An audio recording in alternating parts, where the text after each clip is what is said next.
Satu-satunya nabi yang dikasih mukjizat nempel sama buktinya, yang dikasih bukti mukjizat nempel sama tugasnya adalah Nabi Muhammad. Nabi Muhammad itu adalah satu-satunya nabi yang bawa tugas, dan tugasnya itu berfungsi sekaligus sebagai sebuah bukti bahwa dia itu adalah nabi.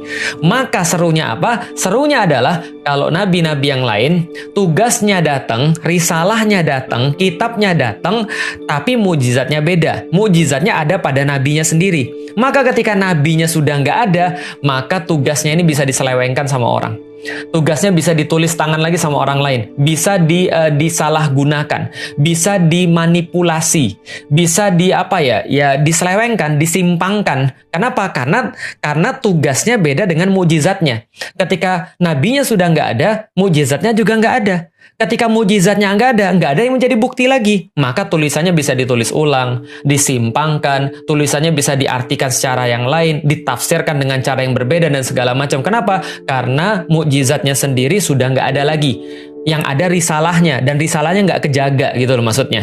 Nah, dan juga sama seperti Nabi Isa.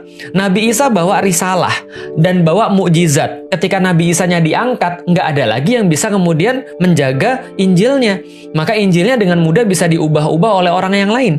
Kita tidak mengingkari adanya Injil. Kita tidak mengingkari adanya Taurat. Kita nggak mengingkari adanya Zabur. Bahkan kita diminta oleh Allah untuk beriman pada itu semua. Tapi pertanyaannya adalah, setelah mukjizatnya nggak ada, siapa yang jagain? Tapi Nabi Muhammad, serunya adalah ketika Nabi Muhammad turun, maka mukjizatnya itu dibawa sama dengan Al-Qur'annya. Jadi risalahnya sekaligus mukjizatnya itu nyambung, itu sama. Berarti ketika dia turun, maka itulah risalah, itulah mukjizat. Maka ketika Nabi Muhammad wafat, tetap mukjizat itu ada bersama dengan risalahnya. Berarti tugasnya Nabi Muhammad, lalu kemudian apa yang mengatur manusia, aturannya itu sendiri adalah mukjizat yang senantiasa akan terjaga, senantiasa akan membuktikan di hadapan manusia bahwa ketika kita melihat aturan itu, disitulah kita melihat adanya bukti bahwa ini semua adalah daripada Allah, Tuhan pencipta semesta alam. Paham ya?